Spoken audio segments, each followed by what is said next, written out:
Երկու օր հայրավոր մարդիկ եք զանգում։ Բոլորդ էլ ձեր խոսքերի մեջ ամեն ձևի հայրենասիրական խոսքեր եք խաղում։ Ուրա ձեր հայրենասիրությունը, սուտասաններ։ Բոլոր նախկին պաշտոնյաներին եմ ասում, բոլոր նախկին ղեկավարներին եմ ասում, ներկա գտնվող մեր, որ ասվա Արցախայության մեջ գտնվող ակտիվիստներին եմ ասում, ուր եք կորել, ինչ կա։ Խիչ եք հելնում ժողովրդի, խիչ եք հելնում ժողովրդի հետ խոսելու, խիչ եք շփվում, խիչ եք բարձրաձայնում։ Վաղ օրն գալու եք էլի նորմալ խաղերը խաղալու, որովհետև փող են տալու ձեզ, որովհետև նյութապաշտ եք բոլորդ։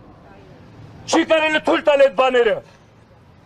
Ներկա իշխանությունն էլ առավոտի ցիրիկուն ամեն ձևի այդ բարերը օգտագործելով մեզ ավելի մեծ ցավ է պատճառում։ Գործ եմ անում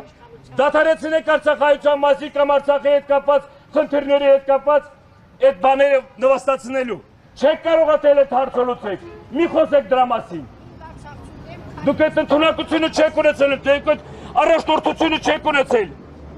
Գնացել եք թշնամու հետ համագործակցության, գնացել եք դավաճանության։ Այո, դավաճանություն եք դաղանվանում, որովհետև կործանումից հետևից ցավալի կործանումից հետո էլ ինչ բառ կարելի է օգտագործել։ Բանավեճի եք հրավիրում, տարբեր ղեկավարների, տարբեր հարթակներում բանավեճի եք հրավիրում։ Մեկ էլ ձեզ եք բանավեճի հրավիրում, եկեք ստեղ մեր հետ, մեր հարցերի պատասխանները տվեք։